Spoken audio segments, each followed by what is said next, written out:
तर ठाकरेंची शिवसेना आणि मनसे यांची युती आणि ठाकरे ब्रँडचा मुद्दा पुन्हा एकदा चर्चेत आलाय। महाराष्ट्रावरील संकटाविरोधात आम्ही एकत्र येऊ असं स्पष्टपणे उद्धव ठाकरेंनी युतीवरती भाष्य केलं। तर आम्हाला केवळ बाळासाहेब हाच ब्रँड माहिती असल्याचं प्रत्युत्तर शिंदेंनी दिलं।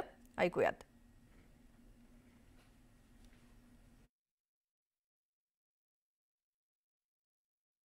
या स्थितीमध्ये शेतकऱ्यांच्या मदतीसाठी राज ठाकरे आणि उद्धव ठाकरे एकत्र पाहायला मिळतील। आता सुरुवात झालेली आहे, म्हणून मी जरी याचं नाव हंबरडा मोर्चा असलं तरी मी इशारा मोर्चा म्हटलेला आहे। आणि शेतकरी जो आक्रोश करतोय तो आक्रोश जर का या सरकारच्या कानावर पडून सुद्धा सरकारचे कान बंद झाले असेल तर ते कान उघडण्याचं काम शिवसेना करेल।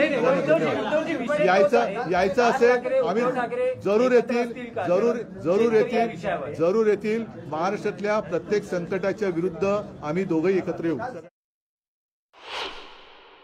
आम्हाला एकच ब्रँड बाळासाहेब ब्रँड माहीत होता आणि तो आहे। आणि आमची महायुती केलेल्या कामाच्या जोरावर निवडणुका लढवेल। कोणी युती आघाडी जे काही करत आहे हा त्यांचा, लोकशाहीमध्ये कोणी युती आघाडी करू शकतो, परंतु मला विश्वास आहे की केलेल्या कामाच्या जोरावरच महायुती जिंकणार आणि महायुतीचाच भगवा फडकणार।